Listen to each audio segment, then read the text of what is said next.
بسم اللہ الرحمن الرحیم. یہاں سے بنی اسرائیل کی تاریخ کا ایک اور رخ آپ دیکھیں گے.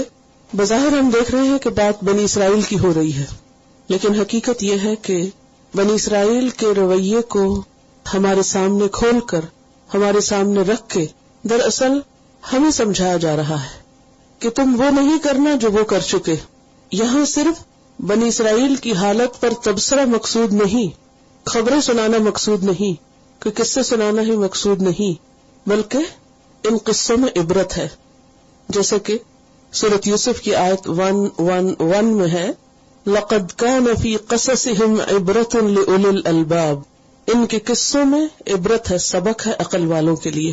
تو عقل مند لوگ جب ان آیات کو پڑھیں تو انہیں صرف بنی اسرائیل کا حال سمجھ کر نہ پڑھیں، بلکہ اس میں اپنے حال کا جائزہ لیں کہ ہم کہاں کھڑے ہیں اور ہم کیا کر رہے ہیں، کہیں ہم بھی وہی تاریخ تو نہیں دہرا رہے.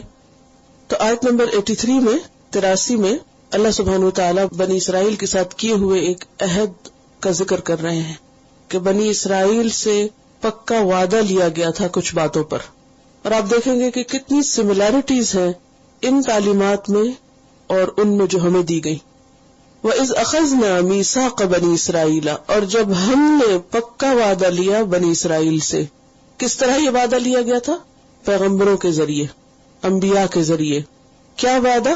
لا تعبدون الا اللہ، کہ تم اللہ کے سوا کسی اور کی عبادت نہیں کرو گے، نہ کسی فرشتے کی، نہ کسی رسول کی، نہ شجر کی، نہ حجر کی، کسی بھی اور چیز کی عبادت نہ کرو گے، کسی اور کے آگے نہیں جھکو گے، کسی اور کے لیے سجدہ نہیں کرو گے، کسی اور کے لیے صدقہ خیرات نہیں کرو گے. تمہاری ساری نماز اور قربانی، جینا اور مرنا، سب کچھ اللہ رب العالمین کے لیے ہوگا، کیونکہ بندوں پر سب سے بڑا حق اللہ کا ہے. اللہ نے بندوں کو اپنی عبادت کے لیے پیدا کیا ہے. اور یہ حکم جو بنی اسرائیل کو دیا گیا، یہ صرف بنی اسرائیل کو نہیں دیا گیا، بلکہ جتنے بھی انبیاء دنیا میں آئے ان سب نے اپنی قوموں کو یہی سبق سکھایا، یہی بات کہی. سورۃ النحل آیت 36 میں آتا ہے، وَلَقَدْ بَعَثْنَا فِي كُلِّ أُمَّةٍ رَسُولًا أَنِ اعْبُدُوا اللَّهَ وَاجْتَنِبُوا الطَّاغُوتَ. اور البتہ تحقیق بھیجا ہم نے ہر امت میں ایک رسول یہ کہہ کر کہ لوگوں اللہ کی عبادت کرو اور طاغوت کی بندگی سے بچو. یعنی تمام انبیاء کا ایک ہی پیغام رہا ہے. کیا پیغام رہا ہے؟ اللہ کی عبادت کرو، کیونکہ اللہ نے بندوں کو پیدا کس لیے کیا؟ وما خلقت الجن والانس الا لیعبدون، اپنی بندگی کے لیے. اور ہر پیغمبر نے آ کر یہی سبق یاد کروایا کہ لوگوں ادھر ادھر نہیں ہونا، اللہ ہی کی عبادت کرنا. اور پھر جیسا کہ پیچھے بھی آپ پڑھ چکے ہیں ایاک نعبد میں، اور آگے بھی آپ اس عبادت کی تفصیلات پڑھیں گے کہ ہر طرح کی اطاعت اور بندگی سب سے پہلے اللہ کا حق ہے، اور جہاں اللہ کا حق ہو وہاں کسی اور کی بات نہیں مانی جائے گی. وَبِالْوَالِدَيْنِ إِحْسَانًا، اللہ کے بعد جو بڑا حق ہے بندوں میں سے وہ سب سے زیادہ والدین کا ہے. اور والدین کے ساتھ احسان کرنا، اور احسان ہوتا ہے کسی کے حق سے بڑھ کر اس کو دینا، اچھا سلوک کرنا، خوبصورت معاملہ کرنا. اور اس میں بھی انسان اپنے قول کے ساتھ، اپنے فعل کے ساتھ، یعنی زبان کے ساتھ، معاملے کے ساتھ، مال کے ساتھ، اپنے اس کے پاس جو بھی اتھارٹی ہے یا جو بھی اللہ نے بندے کو نعمت دی، ان ساری نعمتوں کے ساتھ اپنے والدین کے لیے سب سے پہلے خیر اور بھلائی چاہنے والا ہو. اپنی زبان کے ساتھ ہم اپنے والدین کے ساتھ کیسے اچھا سلوک کر سکتے ہیں؟ کیا کرنا چاہیے؟ ماں باپ سے کیسے بات کرنی چاہیے؟ نرمی سے. اور اللہ سبحانہ وتعالیٰ نے قرآن مجید میں اس کی وضاحت کر دی ہے. کیا؟ سورۃ بنی اسرائیل آیت نمبر 23 اور 24 میں فرمایا، اما یبلغن عندک الکبر احدہما او کلاہما فلا تقل لہما اف، کہ اگر ان میں سے ایک یا دونوں تمہارے پاس بڑھاپے کی عمر کو پہنچے تو تم ان کو اف بھی نہ کرنا. یعنی ماں باپ سے بات کرتے وقت بدتمیزی نہیں، اف نہیں. ولا تنہرہما، ان کو ڈانٹنا نہیں. وقل لہما قولا کریما، اور ان کے ساتھ عزت سے بات کرنا، احترام سے بات کرنا. تو ماں باپ کے ساتھ احسان کی پہلی شکل کیا ہے؟ زبان سے احسان، بات میں احترام، ادب، سلیقہ، اف نہیں کہنا. وَخْفِضْ لَهُمَا جَنَاحَ الذُّلِّ مِنَ الرَّحْمَةِ، اور دوسرا ہے جسم کے ساتھ. جسم کے ساتھ کیا کہ سب سے پہلے ان کے سامنے رحمت کے ساتھ شفقت کے ساتھ کندھے جھکا کے رکھو، یعنی عاجزی بدن سے بھی ظاہر ہو. ماں باپ کے سامنے جب بیٹھو یا بات کرو تو تمہارا پوسچر جو ہے اس سے ادب اور احترام جھلک رہا ہو، اس میں ایروگنس نہ ہو. ناک چڑھا کے کندھے اچکا کے سر اٹھا کے ماں باپ سے نہیں بات کرو، بلکہ کس طرح جھک کر عاجزی کے ساتھ. اور پھر وقل رب ارحمہما کما ربیانی صغیرا، احسان کی ایک شکل یہ کہ ان کے لیے دعائیں کرو، اور دعا میں خود دعا سکھا دی، ہم پہ نہیں چھوڑا کہ جو مرضی دعا کرو. خاص طور پہ دعا کرو کہ یا اللہ ان دونوں پہ رحم کر جس طرح انہوں نے مجھے بچپن میں پالا. تو والدین کے ساتھ احسان کیوں؟ کیونکہ ان کی وجہ سے ہم یہاں ہیں. اگر وہ نہ ہوتے تو ہم بھی نہ ہوتے. ہماری ایگزسٹنس کس وجہ سے ہے؟ ہمارے ماں باپ کی وجہ سے. انہوں نے ہمیں دنیا میں لانے کے لیے تکلیف اٹھائی ہے، ہمیں پالا ہے، ہمارے لیے کماتے ہیں، محنت کرتے ہیں، راتوں کو جاگتے ہیں، دن کو تکلیف اٹھاتے ہیں، بھاگ دوڑ کرتے ہیں، ہمیں کھلانے میں، پلانے میں، پڑھانے میں، شادی بیاہ میں ایک ایک چیز کو پیار اور محبت سے کیے چلے جاتے، اپنے آپ کو تھکا ڈالتے، بوڑھا کر دیتے ہیں اپنی اولاد کو بڑا کرنے کے لیے. تو اس لیے ان کے ساتھ کیا کرو؟ احسان کرو، اچھا معاملہ کرو، گفتگو میں بھی اور عملی رویے میں بھی، جسمانی خدمت کے ذریعے بھی، اور پھر مال کے ساتھ. یعنی جب تمہارے پاس ہو اور ان کے پاس نہ ہو تو پھر کیا کرو؟ ان کی ضروریات پوری کرو. لوگوں نے پوچھا کہ کیا خرچ کرے؟ یسألونک ماذا ينفقون، تو اللہ سبحانہ وتعالیٰ نے کیا فرمایا؟ وما انفقتم فللوالدین. سب سے پہلا حق ماں باپ کا رکھا. جب خرچ کرنے نکلو، کسی کو دینے نکلو تو سب سے پہلے کس کو دو؟ ماں باپ کو دو. ان کو پہلے پوچھو. ان کو چھوڑ کر بائی پاس کر کے دنیا بھر کے چیریٹی کے کام کرتے رہو تو وہ ویلیوبل نہیں ہے جب تک پہلا حق نہیں دو گے. ایک حدیث میں آتا ہے کہ نبی صلی اللہ علیہ وسلم سے پوچھا گیا کون سا عمل اللہ کو سب سے زیادہ پیارا ہے؟ فرمایا وہ نماز جو وقت پر پڑھی جائے، یعنی اللہ کی عبادت اول وقت میں. پھر پوچھا گیا اس کے بعد کون سا کام؟ فرمایا ماں باپ کے ساتھ حسن سلوک. پھر پوچھا گیا اس کے بعد؟ فرمایا خدا کی راہ میں جہاد کرنا. یعنی باقی سب کام بعد میں، سب سے پہلے اللہ، اس کے بعد پیرنٹس، 2 پیرنٹس، اور پھر باقی نیکی کے کام. اور اس میں بہت ساری وضاحتیں ہیں، تفصیلات ہیں کہ ہم ماں باپ کے لیے کیا کچھ کر سکتے ہیں، لیکن یہاں میں نے آپ کو مین پوائنٹس بتا دیے کہ جو ہم ہر روز کر سکتے ہیں. ماں باپ کے ساتھ ہمیں کمیونیکیٹ کرنا ہوتا ہے، بات کرنی ہوتی، تو اپنی بات کرنے کے انداز کو ہم درست کر لیں. اسی طرح ان کے ساتھ عاجزی کا معاملہ کریں، خدمت کریں، ان کی کاموں میں مدد کریں، ان کی ہیلپ کریں. اور پھر اگر اللہ نے مال دیا ہے تو مال سے ان کی مدد کریں. پھر اسی طرح اللہ تعالیٰ نے ہمیں اگر باقی نعمتیں دی، کوئی سہولتیں ہمیں دی، بعض اوقات ایسا ہوتا ہے نا کہ ماں باپ غریب ہوتے، بچے پڑھ لکھ جاتے، ان کے پاس زندگی کی ہر سہولت اور نعمت ہوتی، تو پھر بھی وہ اپنی ان نعمتوں میں ماں باپ کو شریک نہیں کرتے. وہ کہتے نہیں آپ اپنے گھر ہی رہیے اور آپ اپنی زندگی، ہمیں اللہ نے ترقی دی ہے، بس یہ اس ترقی اور اس دنیا کی رونق اور ہر چیز سے فائدہ اٹھانا بس ہمارا اپنا حق ہے. تو یہ انتہا درجے کی خود غرضی ہے. جب اللہ بندے کو نعمتیں دے تو ان نعمتوں کو سب سے پہلے کس کے ساتھ شیئر کرنا چاہیے؟ ماں باپ کے ساتھ، اپنی خوشیوں میں، اپنی ہر چیز میں، کیونکہ ان سے بڑھ کر ہمارا کوئی بھی خیر خواہ نہیں ہو سکتا. وہ اگر ہمارے ناراض بھی ہوتے یا ڈانٹتے بھی ہیں یا سختی بھی کرتے، اس کے پیچھے بھی ان کی نفرت نہیں ہوتی، اس کے پیچھے بھی دراصل ان کی خیر خواہی ہوتی ہے. ان کا انداز کچھ بھی ہو سکتا لیکن ان کی نیت میں شک نہیں کیا جا سکتا، یا ان کی محبت میں شک نہیں کیا جا سکتا. یہ اللہ نے ان کے دلوں میں رکھی ہے جسے کوئی نکال نہیں سکتا. وذل قربا، اور رشتہ داروں کے ساتھ حسن سلوک. اس میں اصول یاد رکھیے کہ جو قریب تر ہے ان کا حق زیادہ ہے اور جو دور ہے ان کا حق کم ہے. قریب تر کون ہے؟ ماں باپ کے بعد کون ہے؟ اولاد. اقربا میں سب سے زیادہ قریب تو اولاد ہوتی ہے نا، اولاد ہے، پھر اولاد کی اولاد ہے. اسی طرح بہن بھائی ہیں، پھر ان کے بچے. تو بہن بھائیوں کا حق زیادہ ہے بنسبت بہن بھائیوں کے بچوں کے، ٹھیک ہے. اسی طرح خالہ ماموں، ان کا حق زیادہ ہے بنسبت ان کے آگے بچوں کے.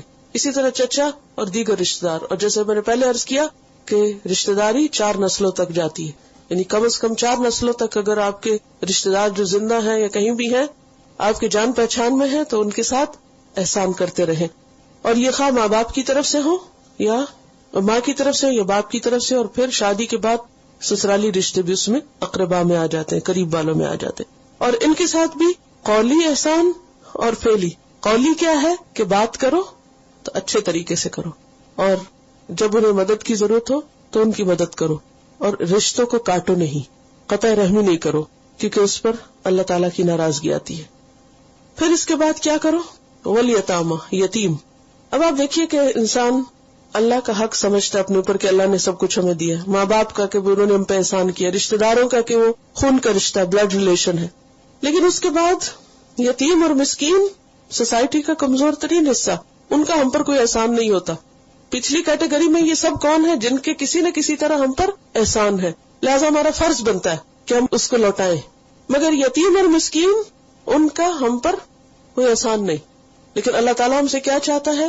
ان کو بھی دو جو تم کو دیتے ہیں، اور ان کے ساتھ بھی اچھا کرو جنہوں نے تمہارے ساتھ کبھی کچھ بھی نہیں کیا. یہ اسلام کی اخلاقی تعلیمات ہے جو بنی اسرائیل کو دی گئی، اور اس کے بعد ہمیں بھی یہی دی گئی. اور یتیم کو کیوں؟ کیونکہ باپ کے مرنے کی وجہ سے یتیم بچوں کی ضروریات اور ان کی تربیت اور بعض اوقات ان کے مال کی سنبھال، ان کے مال کو لک آفٹر کرنا، اس کے لیے کوئی اویلیبل نہیں ہوتا. ہر شخص اپنی زندگی میں مصروف ہے، ہمارے پاس وقت نہیں، اور اگر ہم آج اچھا کریں کہ ہمارے پلے پڑ جائیں گے، یہ روز ہم پہ ڈیپینڈ کریں گے. تو انسان کیا چاہتا ہے کہ کسی نہ کسی طرح اسے جان چھڑا لے.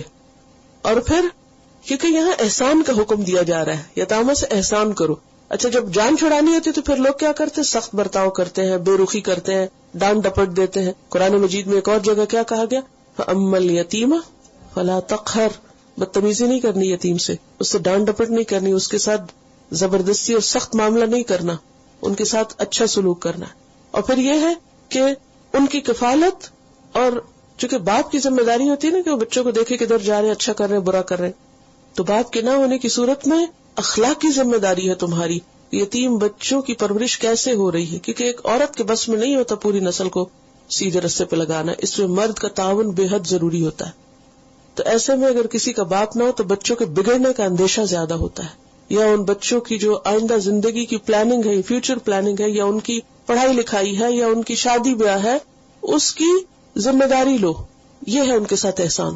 بس عام طور پہ آپ دیکھیں کہ باپ زندہ ہے تو بچپن سے سوچنے لگتے ہیں کہ اچھا کہاں پڑھائیں گے، کیا بنیں گے، کیا کریں گے، اٹھ رہے ہیں، جاگ رہے ہیں، سو رہے ہیں، کس دوست کے ساتھ جا رہے ہیں، یہ ساری چیزیں ماں باپ دیکھتے ہیں. لیکن جب وہ نہیں سر پہ ہوتے اور کوئی بھی اور کہے کہ نہیں ہماری ہیڈک نہیں ہے، تو یہ انتہائی غلط بات ہے.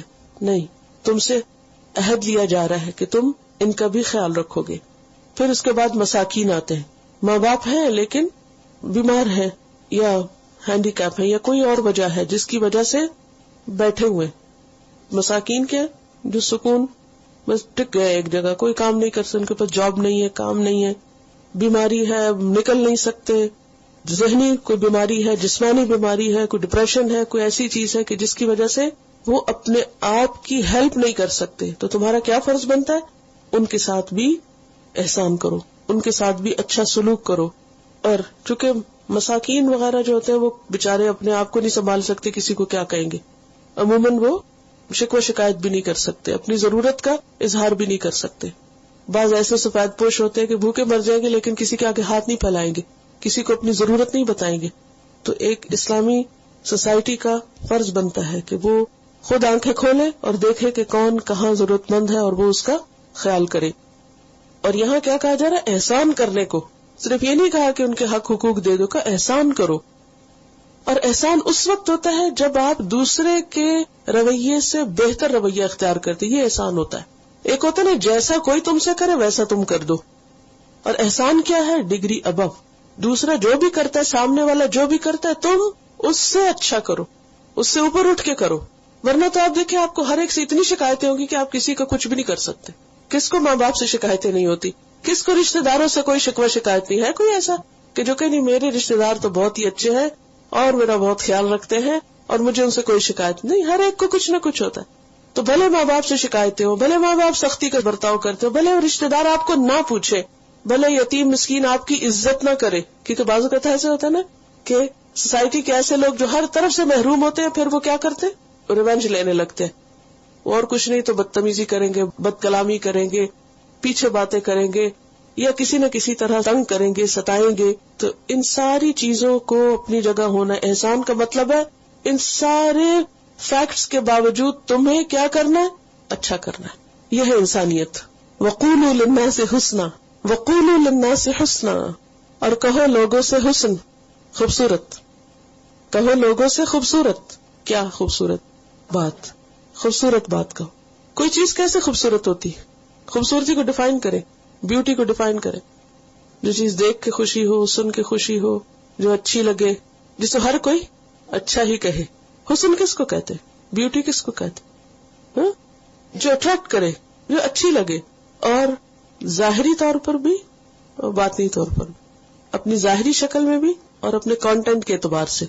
قولوا للناس حسنا کا کیا مطلب ہے؟ کہ جب لوگوں سے بات کرو تو کیسی بات کرو کہ جو اپنے اسٹائل میں بھی خوبصورت ہو، اس میں نرمی بھی ہو، اور اس کا کانٹینٹ بھی درست ہو.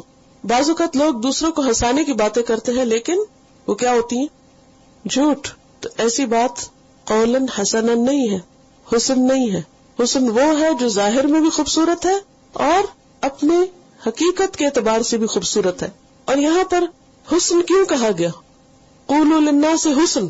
حسن کہنے کا تو نہیں ہوتا، لیکن حسن جو ہے یہ مصدر ہے، اور مصدر کو جب صفت کے طور پہ لایا جاتا ہے تو وہ مبالغے کے لیے ہوتا ہے، یعنی انتہائی خوبصورت. بہت تاکید ہے اس میں، اور اس میں عام حالات میں جو گفتگو ہے اس میں بھی خوبصورتی چاہیے، اور خاص طور پر جب دین کی بات آپ کسی کو بتائیں تو اور زیادہ اسے اچھا کر کے بتائیں، جو دوسروں کے دل میں اترنے والی ہو.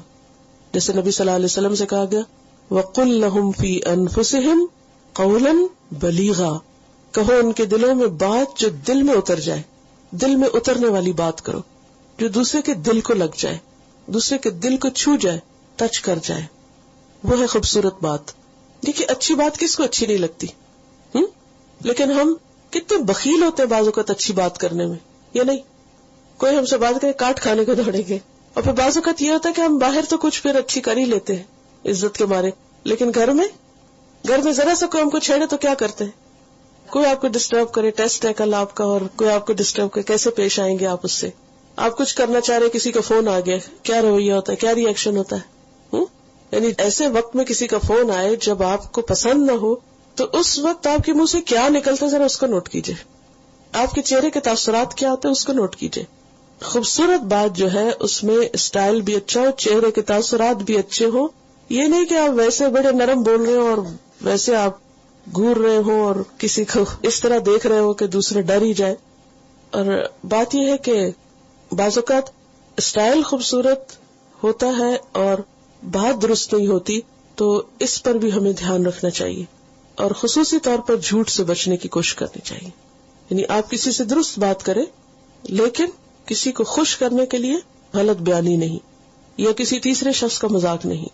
اور اس میں آواز کا جو چڑھاؤ ہے، اونچ نیچ ہے، وہ بھی کاؤنٹ کرتا ہے. بہت مونوٹنس نہ ہو، یا پھر یہ کہ آپ ہی بولے نہ جائیں، یا چیخ چلا کے نہیں بولے، کیونکہ قرآن مجید میں سب سے بدترین آواز کس کو کہا گیا؟ گدھے کی آواز. عام حالات میں بھی اچھا بولنا چاہیے، مگر دین کی بات کرتے وقت بہت زیادہ احتیاط کی ضرورت ہے. کیوں؟ ورنہ لوگ دین سے بھاگ جائیں گے. بعض اوقات ہم لوگوں کو بلیم کرتے ہیں، مگر مشکل یہ ہوتی ہے کہ ہم خود اس انداز میں بات کرتے ہیں کہ دوسروں کو چپ جاتی ہے. چبھنے والی باتیں قولاً حسن نہیں ہے. بعض اوقات ہم کہتے ہیں ہم ذرا اس کو سنا کے چھوڑیں گے، ہم اس کو بتا کے چھوڑیں گے، ہم اس کو لاجواب کر دیں گے. اور اس میں کیا بہادری کہ آپ خود بہادر بنے ہوئے لاجواب کر رہے ہیں دوسروں کو. یہ کہ ٹھیک ہے کسی کو دلیل دینا اپنی جگہ ہے، اور دلیل میں بھی خوبصورتی سے دو. قرآن مجید میں دعوت کا اسلوب کیا بتایا گیا ہے؟ ادعو الی سبیل ربک بالحکمت والموعظۃ الحسنۃ وجادلہم. جھگڑا کر سکتے ہو لیکن کیسے؟ باللتی ہی احسن. خوبصورت انداز سے جھگڑنا بھی ہے. اچھی بات کے لیے مثال دی جاتی کہ فلاں کے منہ سے پھول جھڑتے ہیں. پھول خوبصورتی کا سمبل ہے نا، ایسی بات کرو جس سے پھول جھڑ رہے ہیں. اور پھر یہ ہے کہ بہت تکلف اور مشکل لفظ اور بہت ان چیزوں سے پرہیز کرنا چاہیے. دوسرے کو حیران پریشان چھوڑ دیں. کہا کیا ہے؟ ایسی بات کریں جو دوسرے کے لیول کے مطابق ہو. نبی صلی اللہ علیہ وسلم جس سے بات کرتے تھے اس کے لیول پہ کرتے تھے کہ اس کو سمجھ میں آ جائے. لیکن لیول کا مطلب یہ نہیں کہ آپ بچوں سے بات کریں تو توتلی زبان میں بولنا شروع کر دیں، یا آپ ان سے بگاڑ کے لفظ بولنا شروع کر دیں. وہ بھی ٹھیک نہیں ہے، کیونکہ پھر بچے کب تک بچے ہی رہیں گے. طنزیہ اور زومانی باتیں بھی نہیں کرنی چاہیے، اور دوسرے کو چوٹیں لگانا اور اعتراض کا انداز، اور جب بات کرے تو ایسے جیسے دوسرے کو بلیم کر رہے ہیں آپ، یہ بھی نہیں ہونا چاہیے. آرام سے بات کرے کہ جس سے بات دوسرے کو سمجھ میں آ جائے. اس میں بھی تفصیل کافی ہے، تو انشاءاللہ اگر آپ مزید پڑھنا سننا چاہیں تو کتابوں میں باتیں لکھی ہوئی ہیں. والدین کے اوپر ایک چھوٹا سا کتابچہ والدین ہماری جنت، کیسٹ بھی اور بک بھی ہے، تو اس میں ریمائنڈر کے طور پر احادیث اور آیات جمع کی گئی ہیں. اور اسی طرح گفتگو کا سلیقہ جو ہے اس میں قولوا للناس حسنا کی تفسیر ہے، تو اگر آپ مزید سننا چاہیں تو اس میں سن سکتے ہیں. وَأَقِیمُوا الصَّلَاةَ، اور اس کے ساتھ اللہ کا حق بھی نہیں بھولنا، نماز قائم کرنا ہے. اور نماز قائم کرنے میں فرض، نفل، سنت وغیرہ سب کچھ، اور اس میں قائم کرنے میں کیا کیا چیزیں آتی ہیں، نماز کی شرائط، ارکان، واجبات، ان سب چیزوں کا خیال رکھنا ہے. وَآتُوا الزَّکَاةَ، اور زکوٰۃ دینا ہے. آپ دیکھیں گے کہ صلاۃ اور زکوٰۃ صرف ہمارے لیے نہیں ہے بلکہ بنی اسرائیل کے لیے بھی تھی. اور زکوٰۃ کیا ہے؟ جو مال نصاب کے درجے کو پہنچ جائے اس میں مخصوص پرسنٹیج کے اعتبار سے مستحق لوگوں کو دینا سال کے بعد. اب دیکھیں کہ جیسے نمازی کی بات ہے تو حضرت مریم کو اللہ سبحانہ وتعالیٰ قرآن مجید میں کہتے ہیں یا مریم اقنتی لربکی واسجدی وارکعی مع الراکعین. آل عمران 43 میں آتا ہے. تو حضرت مریم کو بھی نہیں، صرف مردوں کے لیے نہیں، عورتوں کے لیے بھی تھی، اور انہیں جماعت کے ساتھ نماز کا کہا جا رہا ہے. ثم تولیتم، یہ سارے وعدے کر کے تم منہ موڑ گئے. الا قلیلا منکم، مگر بہت تھوڑے تم میں سے. یہ اللہ تعالیٰ کا عدل و انصاف ہے کہ تھوڑے تم میں سے نہیں پھرے، وہ اپنے عہد پہ قائم رہے مگر کم تھے. وانتم معرضون، اور ہو ہی تم اعراض برتنے والے، یعنی نہ تم دل سے توجہ کرتے ہو اور ویسے بھی تمہیں کوئی دلچسپی نہیں خیر اور بھلائی کی باتوں میں. اور اگر دیکھا جائے تو آج امت مسلمہ کا حال کیا، ہم میں سے کتنے لوگ ہیں جو ان ساری چیزوں کی پابندی کرتے ہو. کچھ لوگ جزوی طور پر تو کرتے ہیں، کچھ لوگ نماز کے تو بہت پابند ہوتے ہیں 5 وقت، لیکن والدین سے ان کا رویہ بالکل اچھا نہیں ہوتا، اور رشتہ دار تو کسی کھاتے میں ہی نہیں، اور یتیم مسکین تو یاد ہی نہیں آئے کبھی. اچھا بعض لوگ کیا کرتے ہیں، وہ یتیموں مسکینوں کا بہت خیال کریں گے مگر ماں باپ گھر میں بیمار پڑے ان کی کوئی پرواہ نہیں، رشتہ داروں کی فکر نہیں. بعض لوگ رشتہ داروں سے خوب بنا کے رکھیں گے، دعوتیں ہو رہی ہیں، جا رہے ہیں آ رہے ہیں، سب میل ملاقات، لیکن اپنی کمیونٹی، اپنی فیملی، اپنی برادری کے باہر کون کیا ہے کوئی فکر نہیں. یہ بھی غلط ہے. یعنی آپ دیکھیں یہاں پر خاص طور پہ میں نے دیکھا ہے کہ لوگ اپنی اپنی کمیونٹی، اپنے اپنے رشتہ داروں، اپنے ایک مخصوص سرکل کے اندر گھومتے ہیں، اس کے باہر کون کس حال میں ہماری بلا سے. یہ درست نہیں. تو ان ساری چیزوں میں اعتدال ضروری ہے. پھر اسی طرح بعض اوقات انسانوں کے ساتھ تو بہت خیر بھلائی کرتا مگر اللہ کا حق مار دیتا. اقیم الصلاۃ اپنی جگہ، اس کو آخر میں رکھا تاکہ انسان یہ سارے کاموں کے بعد جب فارغ ہو کے لوٹے تو پھر کیا کرے، اللہ کی طرف لوٹے. پھر آتوا الزکوٰۃ، بعض لوگ ویسے چیریٹی کے کام بہت کریں گے، تحفے تحائف بہت دیں گے، ہر جگہ دیں گے، لیکن زکوٰۃ کو کیلکولیٹ نہیں کریں گے. یہ بھی غلط ہے. تو ان ساری چیزوں کو جیسے کہا گیا ہے ویسے کرنا ہی عبادت ہے. اور یہ عہد صرف بنی اسرائیل سے نہیں، یہ عہد ہم سے بھی ہے، اور ہمیں ان تمام چیزوں کی پابندی کرنی چاہیے. اب بنی اسرائیل کے ایک اور عہد کا ذکر ہے. وَإِذْ أَخَذْنَا مِيثَاقَكُمْ، جب ہم نے تم سے پکا وعدہ لیا. کس بات کا؟ لَا تَسْفِكُونَ دِمَاءَكُمْ، کہ تم اپنے خون نہیں بہاؤ گے. اپنے سے مراد کس کے؟ بنی اسرائیل کے. اس دور کے مسلمانوں کا خون نہیں بہائیں گے، قتل نہیں کریں گے ان کو. وَلَا تُخْرِجُونَ أَنفُسَكُم مِّن دِيَارِكُمْ، اور نہ تم اپنے بھائی بہنوں کو، اپنے نفسوں کو اپنے گھروں سے نکالو گے. اب آپ دیکھیے کہ کتنا زیادہ احساس دلایا جا رہا ہے کہ کسی کا قتل اپنا قتل ہے، کسی کو اس کے گھر سے نکالنا ایسا ہی ہے جیسے تم خود اپنے گھر سے نکل رہے ہو. اور خاص طور پر یہاں پر گھروں سے نکالنے کی بات، کیونکہ انسان کو اپنے گھر سے، اپنے وطن سے پیار ہوتا ہے. اور بعض علماء نے یہاں تک لکھا ہے کہ کسی کو اس کے وطن سے نکالنا بسا اوقات قتل سے بھی زیادہ شدید ہوتا ہے. قتل میں تو مار دیا ختم ہو گیا، لیکن کسی کو اس کے گھر سے بے گھر کرنا اور اس کے وطن سے بے وطن کرنا اس کے لیے بہت بڑا ٹارچر ہے. ثم اقررتم، پھر تم نے اقرار کر لیا، مان گئے. وانتم تشہدون، اور تم گواہ ہو. اب آپ دیکھیے میثاق، اقرار، گواہی، کتنی زیادہ چیزیں ہو گئی. یعنی یہ سب کچھ کیا تم نے میثاق بھی کیا، تم نے اقرار کیا کہ ہاں ایسا ہم نہیں کریں گے، اور پھر خود اس پہ گواہی بھی دی کہ ایسا نہیں ہوگا. یہاں تھوڑی سی مدینہ کے یہود کی تاریخ آپ کو معلوم ہونی چاہیے. آپ کو معلوم ہے کہ یہود کے کچھ قبائل مدینہ میں آ کے آباد ہوئے تھے، اور مدینہ کی زمین انہیں ان نشانیوں کے مطابق لگتی تھی جس میں نبی صلی اللہ علیہ وسلم کے آمد کی جگہ اور اس علاقے کا ذکر تھا کہ آخری نبی ایسے علاقے میں آئے گا. تو جب انہوں نے اس علاقے کو دیکھا تو یہاں بس گئے. 3 بڑے قبیلے تھے جو مدینہ کے اندر اور باہر رہتے تھے، بنو قینقاع، بنو قریظہ اور بنو نذیر. مدینہ میں ایک طرف یہودی یہ قبائل تھے اور دوسری طرف اوس اور خزرج کے مشرکین قبائل تھے، عرب لوگ تھے یہ جو وہاں کے نیٹو تھے. اب یہ جو یہود کے قبائل تھے ان میں آپس میں نفرتیں تھیں، آپس میں بٹے ہوئے تھے، ایک دوسرے کے خلاف ان کی کچھ نہ کچھ چپکلش چلتی رہتی تھی. حالانکہ ہونا تو یہ چاہیے تھا کہ ایک امت اور ایک جسم اور ایک مقصد اور ایک گول اور آپس کے اتحاد اور محبت. لیکن حال کیا تھا جو آج ہمارا ہے مسلمانوں کا؟ مسلمانوں کے مختلف رنگ اور نسل میں تقسیم، علاقے اور قبائل اور قومیں ایک دوسرے کے خلاف کچھ نہ کچھ چپکلش کرتی رہتی. یہی حال سمجھے وہاں تھا.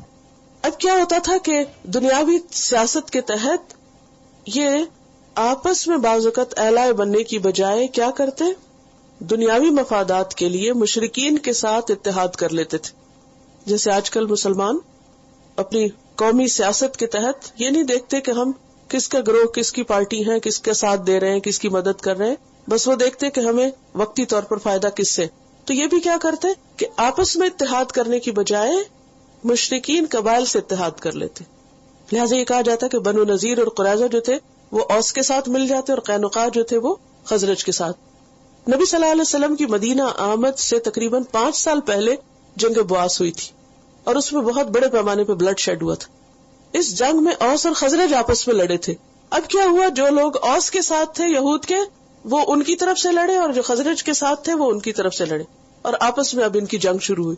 اب جب آپس میں جنگ ہوئی ان 2 قبائل کی تو جو ان کے الائے تھے ان کی آپس میں لڑائی ہوئی. اب اس میں کیا ہوا، مسلمان کے آمنے سامنے آیا اور ایک دوسرے کی قتل و غارت کی اور ان کو ان کے گھروں سے نکالا اور یہ سارے کام کیے جن سے اللہ تعالیٰ نے منع کیا. اب کیا ہوا، ثم انتم ہؤلاء، اللہ تعالیٰ فرماتے تم وہی لوگ ہو، تقتلون انفسکم، اپنے آپ کو قتل کرتے ہو. کیسے کرتے تھے اپنے آپ کو؟ ایک دوسرے کے مخالف ہو کر. وتخرجون فریقا منکم من دیارہم، اور اپنے میں سے ایک گروہ کو ان کے گھروں سے بھی نکال دیتے ہو. یعنی اس مار پٹائی میں، اس جنگ و جدل میں، جنگ میں تو پھر یہ نہیں دیکھا جاتا کہ کس کو کون نکال رہا ہے. تو ایک یہود قبیلہ دوسرے یہود قبیلے کے لوگوں کو کیا کرتے، قتل بھی کرتے اور ان کو ان کے گھروں سے بھی نکال دیتے. تظاہرون علیہم بالاسم والعدوان، تم ان پہ چڑھائی کرتے گناہ اور زیادتی کے ساتھ. وَإِن يَأْتُوكُمْ أُسَارَىٰ، اور جب وہ قیدی بن کے تمہارے پاس آتے تفادوہم، تو تم ان کو فدیہ دے کے چھڑاتے. اب ان کا تضاد آپ دیکھیں. وَهُوَ مُحَرَّمٌ عَلَيْكُمْ إِخْرَاجُهُمْ، حالانکہ ان کا نکالنا ہی تم پہ حرام کیا گیا تھا. اللہ نے یہود سے 4 عہد لیے تھے.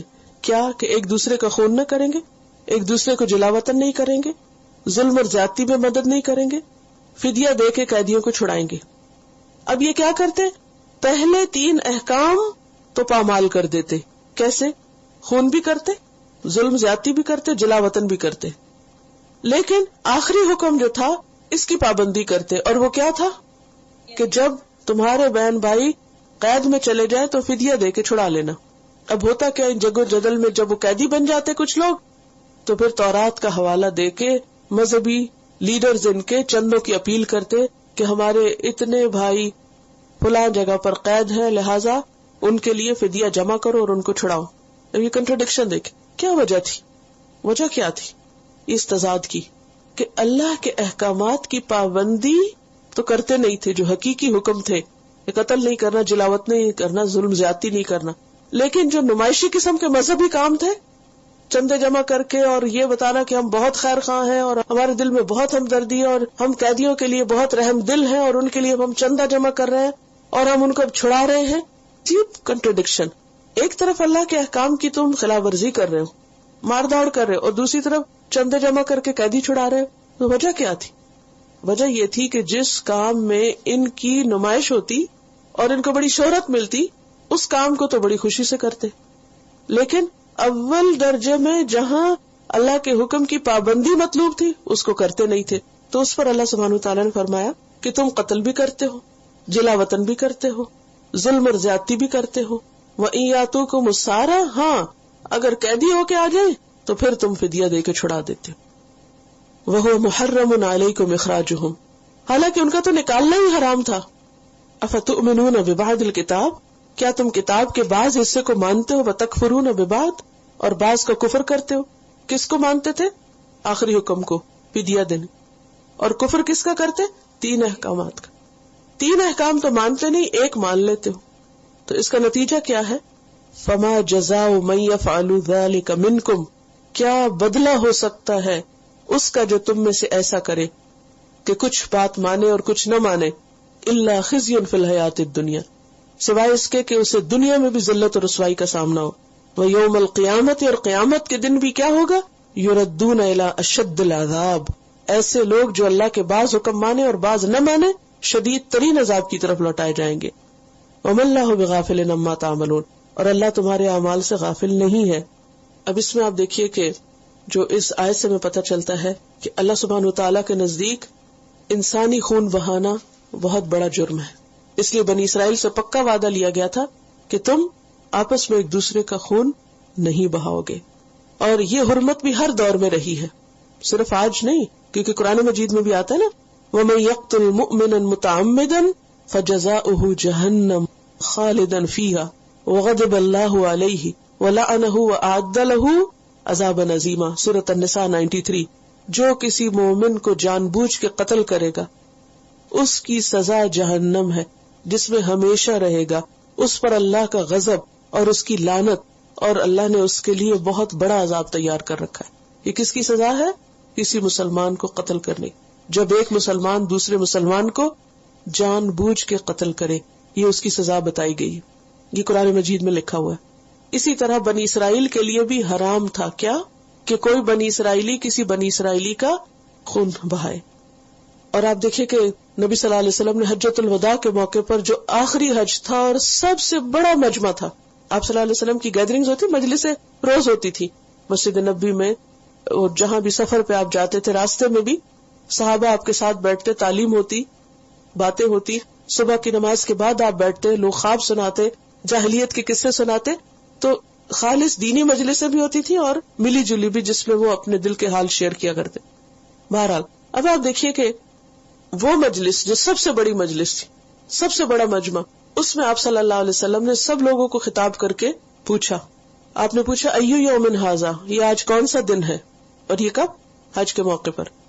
ایو شہر ھذا، کون سا مہینہ ہے؟ ایو بلد ھذا، یہ کون سا شہر ہے، کون سی جگہ ہے؟ پھر آپ نے خود ہی فرمایا فإن دماءکم واموالکم واعراضکم، کہ تمہارے مال، تمہاری عزتیں اور تمہارے خون، بینکم، آپس میں، حرام ہے. ایک دوسرے کی عزت، ایک دوسرے کا خون اور ایک دوسرے کا مال حرام ہے ایک دوسرے پر. کحرمت یومکم ھذا، تمہارے اس دن کی حرمت کی طرح. فی شہرکم ھذا، تمہارے اس مہینے کی حرمت کی طرح. فی بلدکم ھذا، تمہارے اس شہر کی حرمت کی طرح. جس طرح یہ دن حرمت والا ہے، یہ مہینہ حرمت والا ہے، یہ جگہ حرمت والی ہے، اس 3 چیزوں کا ذکر کیا. اسی طرح تمہارے خون، جان، مال وہ بھی حرمت والے ہیں. جیسے آج تم ان جگہوں کو نقصان نہیں دے رہے اور حالت احرام میں تم اللہ کی عبادت میں، اسی طرح جب یہاں سے جاؤ تو کیا کرو گے؟ آپس میں ایک دوسرے کا احترام. اور قیامت کے دن بھی سب سے پہلا فیصلہ جو لوگوں کے درمیان ہوگا وہ کس چیز کا ہوگا؟ خون کا فیصلہ ہوگا. یہ بخاری کی روایت ہے. اسی طرح دوسری چیز جس سے منع کیا گیا ہے وہ کسی کو اس کے گھر سے نکالنا، ظلم اور زیادتی کر کے. چلیے بڑے پیمانے پر تو شاید آپ نہ کرتے ہوں، لیکن عموماً کیا ہوتا ہے خواتین کے ساتھ، یہ میں ذاتی زندگی سے مثال دوں گی نا، یعنی چھوٹے لیول پہ بعض اوقات شوہر چھوٹی چھوٹی بات پہ ناراض ہو کے بیوی کو کس طرح کرتے، کیا کرتے معاملہ، نکل جاؤ. اور بات تو یہ بھی نہیں دیکھتے کہ رات ہے کہ دن ہے، سردی ہے یا گرمی، کیا حال ہے اور کیا نہیں، کھڑے کھڑے وہیں طلاق دی اور کک آؤٹ کر دیا گھر سے. یہ بھی ظلم ہے، خاص ذاتی زندگیوں میں ہو یا پھر قومی سطح پر ہو، سیاسی سطح پر ہو. تیسری چیز، کسی پر ظلم اور زیادتی کے ساتھ چڑھائی کرنا، کسی سے اونچا ہونے کی کوشش کرنا. اللہ نے ہمیں منع نہیں کیا کہ ہم ترقی کریں دنیا میں. آپ جتنا چاہے مال کمائیں حلال طریقے سے، جتنا چاہے پڑھیں، جتنی ترقی کرنا ہے دنیا میں کریں. تظاہرون کا مطلب کیا ہے؟ دوسروں کے مقابلے میں اونچا ہونا، ہوتے جائے جتنے ہو سکتے ہیں، پنجوں کے بل چلا کرے. ایڑیاں اٹھا کے چلیں، لیکن جس وقت اللہ کی نافرمانی ہو بالاسم تو وہ ترقی پسندیدہ نہیں، یا عدوان لوگوں پہ زیادتی ہو تو ایسا کرنا حرام ہے. آپ خود کمائیں مال لیکن حرام طریقے سے نہیں، کسی کا مال چھین کے نہیں. یہ نہیں کہ کسی یتیم کا مال چھین کے آپ ملینئر بن جائیں، اس کی اجازت نہیں ہوگی آپ کو. بنی اسرائیل کے لیے بھی حرام تھا، ہمارے لیے بھی حرام ہے. تظاہرون علیہم بالاسم والعدوان، اس کی اجازت نہیں.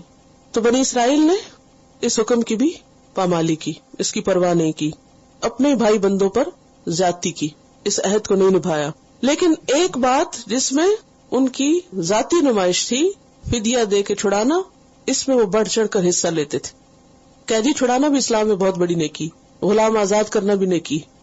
لیکن انسان باقی نیکیوں کو بھول جائے اور صرف اس ایک نیکی کو لے لے تو یہ قابل قبول نہیں. تو اللہ تعالیٰ نے فرمایا کہ اس کی سزا کیا ہے، جو بعض بات کو تو مانے اللہ کی اور بعض کا انکار کر دے. اس سے ہمیں کیا سبق ملتا ہے، کیا سیکھا آپ نے؟ ہمارے لیے اللہ کے سارے احکامات کو ماننا ضروری ہے. اگر کوئی شخص پک اینڈ چوز کرتا ہے، کچھ مان لیا کچھ کو ریجیکٹ کر دیا، تو ایسا ہو جاتا ہے گویا اس نے کچھ بھی نہیں مانا. یہ بہت اہم نقطہ ہے جس آیت میں سیکھنے کا ہے. قرآن پاک میں آپ کہتے نا، آمن الرسول بما انزل الیہ من ربہ والمؤمنون کل آمن باللہ، کل آمن، سب کے سب آمن باللہ وملائکتہ وکتبہ ورسلہ لا نفرق بین احد من رسلہ. ہم کوئی تفریق نہیں کرتے، نہ رسولوں میں اور نہ اللہ کے احکامات کو ماننے میں. کیونکہ جو لوگ ایسا کریں ان کے لیے سورۃ النساء کی آیت نمبر 150 اور 151 چھٹے پارے کے شروع میں یہ آیت آتی ہے، ان الذین یکفرون باللہ ورسلہ ویریدون ان یفرقوا بین اللہ ورسلہ ویقولون نؤمن ببعض ونکفر ببعض ویریدون ان یتخذوا بین ذلک سبیلا اولئک هم الکافرون حقا. ایسے لوگوں کا ایمان معتبر نہیں کہ جو ایک چیز کو لے لے اور دوسرے کا انکار کر دے. حضرت ابوبکر صدیق رضی اللہ تعالیٰ عنہ نے زکوٰۃ کا انکار کرنے والوں کے خلاف کیوں تلوار اٹھائی تھی؟ انہوں نے کیا دلیل دی؟ انہوں نے کہا کہ جو صلاۃ اور زکوٰۃ پہ فرق کرے، صلاۃ اور زکوٰۃ، یہ نماز پڑھے، کلمہ پڑھے، لیکن کہے کہ زکوٰۃ دین کا حصہ نہیں، تو وہ ہم سے نہیں بچ سکتا. ان کو انہوں نے مرتد قرار دیا تھا. ایمان کس چیز کا تقاضا کرتا ہے ہم سب سے؟ کہ یا اللہ جو اس کتاب میں ہے ہم اس کو مانتے، وہ سب سچ ہے. ہماری سمجھ میں آتا یا نہیں، ہمارا ایمان ہے کہ یہ سب درست ہے. اور اگر انسان کہ نہیں یہ تو میں مان لوں گی، یہ نہیں میں مان سکتی، اور اس کو تو میرا ماننے کو دل ہی نہیں چاہتا، تو ایسا کرنے سے جو مان رہے ہیں وہ بھی ضائع ہو جاتا ہے. اور اگر کوئی ایسا کرے کہ کچھ حکم لے لے اور کچھ کو چھوڑ دے اور اس کی مخالفت کرے اور جان بوجھ کے مخالفت کرتا چلا جائے، تو پھر اس کے لیے کیا ہے؟ دنیا میں رسوائی. آج مسلمانوں پہ رسوائی کیوں ہے دنیا میں؟ کیونکہ انہوں نے خود ہی اپنے دین کا مذاق بنا رکھا ہے. مسلمان خود اپنے دین کے خلاف نکتے نکالتے رہتے، خود کتابیں لکھتے رہتے، خود ایسی باتیں کرتے رہتے. تو یہ تو دنیا کا حال ہے. وہ یوم القیامت، اور ایسے لوگوں کا قیامت کے دن حشر کیا ہوگا؟ یردون الی اشد العذاب. اللہ کی بات کو ریجیکٹ کرنا جو اس نے علم کی بنا پہ اتاری، اللہ کے بندے ہو کر اتنی چھوٹی سی عقل رکھ کے اللہ ہی کے احکام کا مذاق اڑانا اور اس کے خلاف باتیں کرنا، یہ کسی مومن کو زیب نہیں دیتا. وما اللہ بغافل عما تعملون، اور اللہ غافل نہیں اس سے جو تم عمل کرتے. اب دیکھیں کہ یہ آیت کتنی بار آئی ہے نا، اللہ تمہارے اعمال سے غافل نہیں. اس سے کیا پتہ چلتا ہے کہ ہمارے سارے اعمال کو واچ کیا جا رہا ہے. ہم اگر سارا قبول کر رہے ہیں تو، بعض کر رہے ہیں تو، جو بھی کر رہے ہیں. ہم اپنی عملی زندگی میں دیکھیں، اپنے آپ سے پوچھیں کہ کیا میں اللہ کے سارے احکامات کو مانتی ہوں؟ میرا دل ان کو قبول کرتا ہے؟ اور جو چیزیں مجھے عمل کی پتہ چلتی ہیں ان پہ کیا عمل کرتی ہوں؟ کیا مجھ میں نمائشی نیکیوں کا تو نہیں شوق؟ کئی لوگ نیکی کے کام کرنا چاہتے ہیں لیکن ان کو صرف ان کاموں کا شوق ہوتا ہے جس سے شہرت بنے، جس سے لوگوں میں مشہوری بنے. لیکن وہ کام جو چھپے ہوئے ہوں، ایسے لوگوں کی مدد کرنا کہ جو آپ کا شکریہ بھی ادا نہ کرے، اس سے ان کو کوئی دلچسپی نہیں ہوتی، تو یہ بھی درست نہیں. تو قرآن ہمارے لیے ایک آئینہ ہے جس میں ہم سب اپنے آپ کو دیکھ سکتے ہیں کہ ہم کن چیزوں کو لیتے ہیں اور کن کو نہیں. اور ایک بات ہم سب یاد رکھیں کہ واپسی ہم سب کی اللہ ہی کی طرف ہے. مانے یا نہ مانے، جانا وہیں پر ہے، واسطہ انہی سے پڑے. فرمایا اولئک الذین اشتروا الحیات الدنیا بالآخرہ، یہ وہ لوگ ہیں جنہوں نے دنیا کی زندگی آخرت کے بدلے خرید لی ہے. وجہ بتائی جا رہی ہے کہ ایسا کیوں ہوتا ہے کہ لوگ کچھ مانتے اور کچھ چھوڑ دیتے ہیں. کیا وجہ ہوتی؟ دنیا کے مفاد. ہم اللہ تعالیٰ کے ان احکامات کو تو لے لیتے ہیں جس سے ہماری دنیا کا نقصان نہ ہو، لیکن جہاں ہمیں دنیا کا نقصان ہونے لگے وہاں ہم کیا کرتے؟ چھوڑ دیتے. تو یہاں پر اللہ سبحانہ وتعالی وجہ کھول کے بتا رہے کہ احکام کی نافرمانی کیوں ہوتی ہے؟ دنیا کی محبت کی وجہ سے، دنیا کے فائدے سمیٹنے کے لیے. بل تؤثرون الحیات الدنیا والآخرۃ خیر وابقی. نبی صلی اللہ علیہ وسلم نے ہم سب کو وارن کیا ہے. صحیح مسلم کی ایک روایت ہے، آپ نے فرمایا انہا ستکون فتن، ان قریب بہت سے فتنے ہوں گے. فتنے کیا ہوتے؟ آزمائشیں. قطع اللیل المظلم، رات کے اندھیرے ٹکڑے کی طرح، یعنی جیسے اندھیرے میں کچھ دکھتا نہیں نا، ایسے ہی ان فتنوں میں سمجھ نہیں آئے گی کرے کیا تو کیا نہ کرے. یصبح الرجل مؤمنا ویمسی کافرا، ایک شخص صبح کے وقت مومن اٹھے گا، ایمان کی حالت میں صبح کرے گا، شام تک کافر ہو چکا ہوگا. او یمسی مؤمنا ویصبح کافرا، یا شام تک اس کا ایمان سلامت ہوگا، جب سویرے اٹھے گا اس کا دل پھرا ہوا ہوگا. کیوں؟ یبیع دینہ بعرض من الدنیا، دنیا کے فائدے کی خاطر اپنا دین بیچ ڈالے گا، دین پہ کمپرومائز کر لے گا. تو ان فتنوں سے ہمیں خبردار کیا گیا ہے. اولئک الذین اشتروا الحیات الدنیا، یہ لوگ دنیا کی زندگی خریدتے ہیں آخرت کے بدلے. آخرت چھوڑ کے دنیا چاہتے ہیں، اس لیے کچھ حکم مانتے اور کچھ حکم نہیں مانتے. فلا یخفف عنہم العذاب، ایسے لوگوں سے عذاب ہلکا نہ کیا جائے گا. جس عذاب مصیبت میں پڑیں گے اس میں کمی نہیں کی جائے گی. ولا ہم ینصرون، اور نہ وہ مدد دیے جائیں گے. قرآن پاک میں آتا ہے کہ جہنم میں جانے والے جہنم کے داروغہ مالک سے کہیں گے یا مالک لیقضی علینا ربک، مالک دعا کرو کہ تمہارا رب ہمارا فیصلہ چکا دے، ہمیں موت دے دے، بس بہت جل چکے ہم، بہت مصیبت آ گئی، اب ہمارا فیصلہ ہو جائے. مالک کیا کہے گا؟ انکم ماکثون، تمہیں ہمیشہ رہنا ہے، یہاں سے نہیں نکل سکتے. اب کیا کریں گے؟ اور جو جہنم کے باقی داروغ ہیں ان کے پاس جائیں گے جہنمی اور کہیں گے ادعوا ربکم، اے فرشتوں تم ذرا اپنے رب سے دعا کرو، ہماری سفارش کر دو.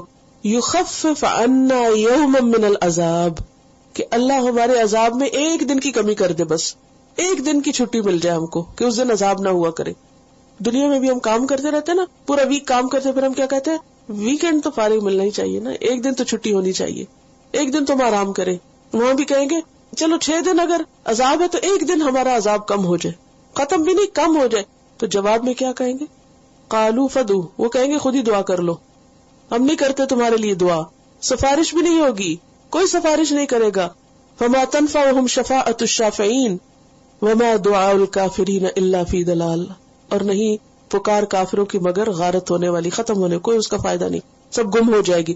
وہ جتنا مرضی چیخے چلائے دعائیں کرے، وہاں جہنم میں کسی کی دعا قبول نہیں ہوگی. تو ہم سب کے لیے سوچنے کا مقام ہے، اس چند روزہ زندگی میں اس طرح نہ گم ہو جائیں، اس کے فائدوں میں اللہ کی حدود کو پامال نہ کرے، حرام حلال کی تمیز کرے، اپنی عبادات کا خیال رکھے، اللہ کے احکامات کو جانے سمجھے اور ان پر عمل کی کوشش کرے. ولا ہم ینصرون، اور ان کو مدد بھی کہیں سے نہ ملے گی، نہ مالک مدد کرے گا نہ اور داروغہ مدد کریں گے. کیوں نہیں کریں گے؟ یہ سب وہ مجرموں کا ساتھ نہیں دیں گے کیونکہ انہوں نے عہد توڑا، کیونکہ انہوں نے آخرت کو اپنی منزل ہی نہیں بنایا، ان کی ساری دلچسپیاں صرف دنیا کی حد تک تھی. تو آج اگر ہمارا اٹھنا بیٹھنا جینا مرنا ہر چیز دنیا کے لیے ہو اور آخرت کو بھولے ہوئے ہو، اس کی تیاری کے لیے وقت ہی نہ ہو، نماز کا ہی وقت نہیں، تو پھر آخرت میں جا کے کس چیز کو پائیں گے؟ پھر فرمایا وَلَقَدْ آتَيْنَا مُوسَى الْكِتَابَ، ہم نے موسیٰ کو کتاب دی. کون سی؟ تورات. تورات جو ہے قرآن کے بعد سب سے بڑی کتاب ہے، بہت اہم کتاب ہے، اور تعلیمات میں بھی بہت ریزامبلنس ہے. اور موسیٰ علیہ السلام بنی اسرائیل کے سب سے بڑے پیغمبر ہیں.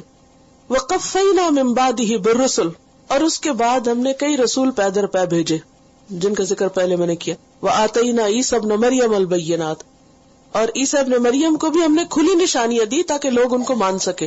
اس کی تفصیلات آپ آل عمران 49 میں پڑھیں گے کہ کس طرح اللہ سبحانہ وتعالیٰ کے اذن سے وہ مردوں کو زندہ کر لیتے، پرندہ بنا کے اڑا لیتے، کوڑی بیمار کو اچھا کر دیتے، لوگوں کو بتا دیتے وہ کیا کھا کے آئے، کیا گھر میں چھوڑ کے آئے. یہ سارے نشانیاں تھی عیسیٰ علیہ السلام کے ساتھ تاکہ لوگ ان کی نبوت کو مان سکے. وَأَيَّدْنَاهُ بِرُوحِ الْقُدُسِ، روح القدس کے ساتھ ہم نے اس کی تائید کی. وہ بچپن میں بول پڑے پنگھوڑے میں، اور پھر جب انہیں پھانسی دینے کی کوشش کی گئی تو جبریل امین ان کو اٹھا کے لے گئے. تو أَيَّدْنَاهُ بِرُوحِ الْقُدُسِ. اب اللہ سبحانہ وتعالیٰ بنی اسرائیل پر اپنے احسانات یاد کرا رہے. دیکھو ہم نے تم کو ایسے نہیں چھوڑ دیا، ہم نے پیغمبر بھیجے ہیں، ہم نے تمہیں کتابیں دی ہیں، ہم نے عیسیٰ ابن مریم کے ساتھ نشانیاں بھیجی ہیں تاکہ تم ایمان لاؤ اور تم اپنا عمل بدلو، لیکن تم نے کیا کیا؟ افکلما جاءکم رسول، کہ جب کبھی کوئی رسول آیا تمہارے پاس، بما لا تہوی انفسکم، جو تمہارے دلوں کو پسند نہ آیا، یعنی رسول آیا، پیغام لایا، کتاب لایا، تمہیں اچھی نہیں لگی وہ باتیں، استکبرتم، تو تم آگے سے اکڑ گئے، تم نے تکبر کیا، تم نے رسول کی بات ہی نہیں سنی، تم نے کہا یہ کیا ادھر ادھر کی باتیں کرتے، ہم زیادہ عقل مند ہیں، ہمیں زیادہ پتا ہے، تمہیں کیا خبر دنیا میں کیسے رہتے ہیں، تم تو صرف باز ہی کرتے رہتے ہو۔ ففریقا کذبتم، ایک گروہ کو تم نے جھٹلا دیا، وفریقا تقتلون، اور ایک گروہ کو تم نے قتل کر دیا۔ تو بنی اسرائیل کے پاس جو بھی اسباب ہدایت تھے انہوں نے ان کو ختم کرنے کی کوشش کی۔ اب اس میں آپ دیکھیے کہ بہت سے پیغمبروں کو انہوں نے مان کے نہیں دیا اور کچھ کو تو قتل ہی کر دیا، جیسے یحییٰ علیہ السلام تھے، عیسیٰ علیہ السلام کو قتل کرنے کی کوشش کی، نبی صلی اللہ علیہ وسلم کو خیبر کے یہود نے زہر دیا جس کی تکلیف آپ اپنے مرض الموت میں بھی محسوس کر رہے تھے۔ تو یہاں انہیں بتایا جا رہا ہے کہ دیکھو اللہ نے تمہیں اتنے تم پر احسان کیے اور تم نے تمہاری ہدایت کا مستقل انتظام رکھا، ایک کے بعد ایک رسول بھیجا، عیسیٰ علیہ السلام کو یہ سب کچھ دیا، لیکن تم نے کیا کیا؟ تم نے کوئی بات سن کے ہی نہیں دی، کسی بات کو قبول ہی نہیں کیا، تم نے سر جھکایا ہی نہیں، کسی چیز کو خاطر میں ہی نہیں لائے، اور تمہاری ہٹ دھرمی اس حد تک بڑھی کہ تم نے حق کی بات کرنے والوں کو جھٹلا بھی دیا، ڈینائی کیا، اور اس کے ساتھ ساتھ ان کو قتل بھی کر دیا۔ کہ یہ کیوں وہ نصیحتیں کرتے جو ہماری خواہشات نفس کے خلاف جاتی۔ آج بھی آپ دیکھیں کہ لوگوں کو دین کی تعلیم، تبلیغ، یہ سب اچھا کیوں نہیں لگتا؟ کیوں نہیں لگتا اچھا؟ کیونکہ وہ کہتے کہ اس طرح پھر ہماری خواہشات جو ہیں، جو ہم کرنا چاہتے ہیں ہم اپنی منمانی نہیں کر سکتے، اور پھر وہ کیا چاہتے ہیں؟ انہی کو ختم کر دو جو حق بتاتے ہیں۔ وقالو، اور اکڑ کے بارے کہنے لگے، قلوبنا غلف، ہمارے دلوں میں پہلے ہی بہت علم ہے، ہمیں سب آتا ہے، تم کیا بتانے آئے ہم کو؟ ہمارے دل تو خزانے ہیں علم کے، سب کچھ ہے ہمارے پاس، یا ہمارے دل غلاف کے اندر بند ہے، ہمیں تمہاری باتیں نہیں سمجھ آتی، مت نصیحت کرو ہم کو، ہم کچھ نہیں سننا چاہتے، ہمیں نہیں ہدایت چاہیے۔ جیسے کہ اہل مکہ بھی کہتے ہیں، قالوا قلوبنا فی اکنۃ مما تدعون الیہ، ہمارے دل پردوں میں ہے جس کی طرف تمہیں بلاتے ہیں، ہمارے اور تمہارے درمیان ایک حجاب ہے، ہمارے اور تمہارے درمیان کوئی کمیونیکیشن نہیں ہو سکتی، ہمیں تمہاری باتیں نہیں سمجھ آتی، ہمارے سر کے اوپر سے جاتی۔ ایسا کیوں ہوتا ہے کہ حق بات سمجھ نہ آئے؟ ایسا کیوں ہوتا ہے کہ اچھی بات میں دل نہ لگے؟ ایسا کیوں ہوتا ہے کہ قریب ترین رشتہ داروں میں بھی کمیونیکیشن ختم ہو جاتی ہے جب دین کی بات آتی؟ دنیا کی باتوں میں آپ دیکھیں لوگ گھنٹوں بولے چلے جائیں گے اور ایک دوسرے کے قریب ہوں گے اور ایک دوسرے سے خوب کمیونیکیشن کر رہے ہیں، لیکن جو ہی دین کی بات آتی ہے تو کیا ہوتا ہے؟ ایک دم لیول فرق ہو جاتا ہے، یہ لگتا ہے کہ جیسے کوئی دیواروں سے بات کر رہا ہو، جیسے یہ ان کی بات ہو ہی نہ ہو۔ تو اللہ تعالیٰ فرماتے ہیں بل لعنہم اللہ بکفرہم، اللہ نے ان کے کفر، انکار کی وجہ سے ان پہ لعنت کی، اور جب کسی پہ اللہ کی لعنت ہو جائے، اللہ کی رحمت سے کوئی دور ہو جائے، تو پھر اس کے دل پر ہدایت کی بات اثر نہیں کرتی۔